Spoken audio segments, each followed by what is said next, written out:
السلام علیکم۔ First part میں میں نے مسجد اقصیٰ کی مختصر تاریخ اور ارض فلسطین کی فضیلت جو ہے وہ بیان کی تھی تھوڑی سی۔ اس کا سیکنڈ پارٹ انشاءاللہ آج بتاتی ہوں آپ کو، جو کہ ہماری بہت فاضل عالم وفاق المدارس العربیہ کی محمد حسن صاحب کی تحریر ہے۔ تو بہت جامع تحریر ہے ماشاءاللہ سے، میں اس کو پڑھتی ہوں انشاءاللہ۔ بہت توجہ سے سنیے گا اور اس کو اپنے بچوں کو بھی سنائیں ضرور۔ یہاں تک میں نے پڑھا تھا، اس المناک واقعے کے بعد خواب غفلت میں ڈوبی ہوئی امت مسلمہ کی آنکھ ایک لمحے کے لیے بیدار ہوئی اور سانحے کے تقریباً ایک ہفتے بعد اسلامی ممالک نے معتمر عالم اسلامی OIC قائم کی۔ یہودی اس مسجد کو ہیکل سلیمانی عبادت گاہ کی جگہ تعمیر کردہ عبادت گاہ سمجھتے ہیں اور اسے گرا کر دوبارہ ہیکل سلیمانی تعمیر کرنا چاہتے ہیں، حالانکہ وہ کبھی بھی بذریعہ دلیل اس کو ثابت نہیں کر سکے کہ ہیکل سلیمانی یہیں تعمیر تھا۔ تاریخ اگر آپ مزید تفصیل جاننا چاہتے ہیں تو تاریخ بیت المقدس اور اقصیٰ کے آنسو، یہ کتابیں پڑھنا جو ہے آپ کے لیے مفید رہے گا، اور مزید تفصیل کے لیے کتابوں کی طرف رجوع کرنا بہتر رہے گا۔ سیکنڈ پارٹ آج اس کا، مسجد اقصیٰ کی مختصر تاریخ اور ارض فلسطین کی فضیلت۔ ارض فلسطین کی فضیلت جو ہے، ایک یہ ہے کہ ارض فلسطین سینکڑوں انبیاء کرام علیہ السلام کی جائے سکونت رہا ہے۔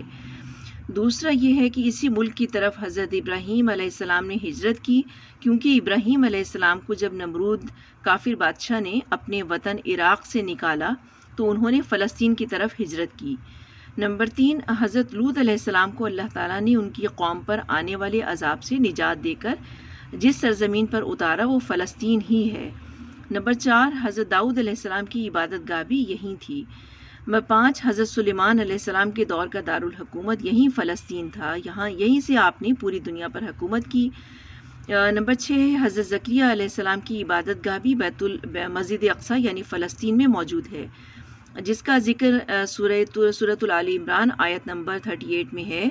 ہنالک دعا زکریا ربہ قال رب ہب لی من لدنک ذریۃ طیبہ انک سمیع الدعاء۔ ترجمہ ہے، اس موقع پر زکریا علیہ السلام نے مسجد اقصیٰ میں اپنے محراب یعنی مخصوص عبادت کی جگہ میں اپنے رب سے دعا کی، کہنے لگے، یا رب مجھے خاص اپنے پاس سے پاکیزہ اولاد عطا فرما دے، بے شک تو دعا کا سننے والا ہے۔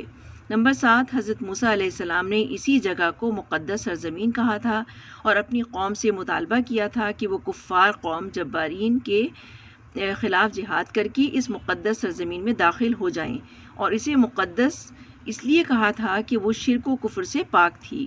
سورۃ المائدہ آیت نمبر 21 میں ارشاد ہے، یا قوم ادخلوا الارض المقدسۃ التی کتب اللہ لکم ولا ترتدوا علی ادبارکم فتنقلبوا خاسرین۔ ترجمہ ہے، اے میری قوم، اس مقدس سرزمین میں داخل ہو جاؤ، یہ فلسطین کا ذکر ہے، جو اللہ نے تمہارے واسطے لکھ دی ہے، اور اپنی پشت کے بل پیچھے نہ لوٹو ورنہ پلٹ کر نامراد ہو جاؤ گے۔ تفسیر ہے، مقدس سرزمین سے مراد شام اور فلسطین کا علاقہ ہے، چونکہ اللہ تعالیٰ نے اس علاقے کو انبیاء کرام مبعوث کرنے کے لیے منتخب فرمایا تھا، اس لیے اس کو مقدس فرمایا گیا ہے۔ نمبر 8، حضرت عیسیٰ علیہ السلام کی والدہ حضرت مریم علیہ السلام کی جائے پیدائش بھی فلسطین ہی ہے۔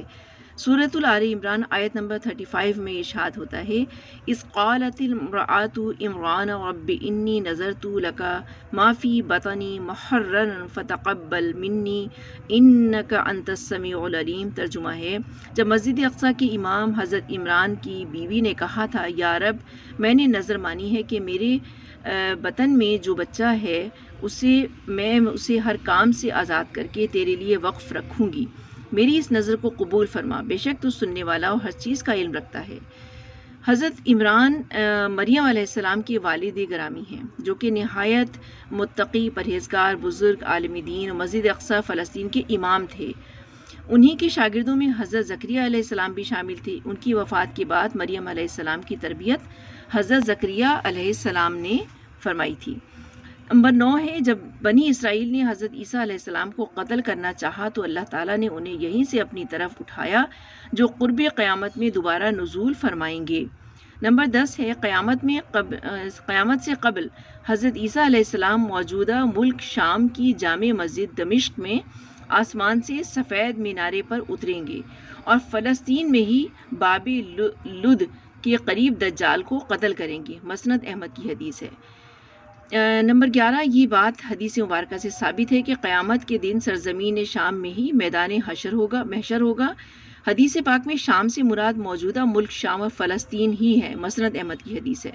نمبر 12، نماز کے فرض ہونے کے بعد ابتدا میں قبلہ بیت المقدس فلسطین کی طرف تھا، جبکہ حضور اکرم صلی اللہ علیہ وسلم نے مکہ مکرمہ سے مدینہ طیبہ ہجرت فرمائی تو حضرت جبرائیل علیہ السلام تشریف لائے اور حکم دیا کہ اب بیت المقدس کے بجائے بیت اللہ کی طرف آپ کا قبلہ ہے۔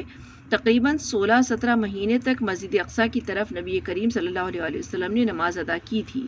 نمبر 13، فلسطین ہی وہ ملک ہے جو کہ حضرت حضور اکرم صلی اللہ علیہ وسلم کو معراج کی رات میں آسمانوں سے پہلے بیت المقدس لے جایا گیا۔ بیت المقدس آپ کی پہلی منزل بنا۔ مکہ مکرمہ سے روانہ ہونے کے بعد آپ یہاں ٹھہرے۔ نمبر 14، یہاں یہی مسجد اقصیٰ میں انبیاء کرام علیہ السلام کو نماز پڑھائی، کیونکہ بیت المقدس انبیاء کرام علیہم کی جائے قیام ہے۔ نمبر 15، یہی وہ مبارک ملک فلسطین ہے جہاں حضرت آدم علیہ السلام نے مسجد الحرام کے 40 سال بعد دوسری مسجد یعنی مسجد اقصیٰ بنائی تھی۔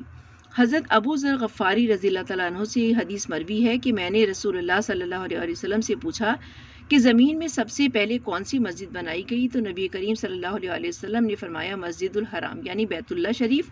تو میں نے کہا اس کے بعد کون سی ہے، تو نبی کریم صلی اللہ علیہ وسلم فرمانے لگے مسجد اقصیٰ۔ میں نے سوال کیا کہ ان دونوں کے درمیان کتنا عرصہ ہے، تو نبی کریم صلی اللہ علیہ وسلم نے فرمایا کہ 40 سال۔ لیکن یہ بھی سمجھ لو کہ ساری زمین تمہارے لیے نماز کی جگہ ہے، جہاں پر نماز کا وقت ہو جائے وہیں ادا کر لو، نماز ہو جائے گی۔ صحیح بخاری کی حدیث ہے۔ نمبر 16، حضرت عمر فاروق رضی اللہ تعالیٰ عنہ اپنی خلافت کے زمانے میں فلسطین کے علاوہ کسی ملک یا شہر کی فتح کے موقع پر مدینہ منورہ سے باہر نہیں نکلے، البتہ فلسطین کی فتح کے موقع پر وہ خود تشریف لائے اور صلح کر کے اسے فتح کیا، یہاں نماز پڑھی، چابیاں وصول کیں، اس وقت رومیوں کفار کے ظلم سے عیسائیوں کو نجات دلائی۔ نمبر 17، فلسطین اور شام میں لگ بھگ 5000 صحابہ کرام رضی اللہ تعالیٰ عنہم شہید ہوئے جو بیت المقدس کو فتح کر کے اسے کفار رومیوں کے ظلم سے آزاد کرنا چاہتے تھے، یعنی فلسطین شہداء و انبیاء کرام علیہ السلام کی سرزمین ہے۔ نمبر 18، مسجد اقصیٰ کی اہمیت حرمین شریفین مکہ مکرمہ مدینہ منورہ کی طرح ہے۔ اللہ تعالیٰ نے مکہ مکرمہ و اقصیٰ مقدسہ دونوں مقامات کا ایک ہی جگہ تذکرہ فرمایا۔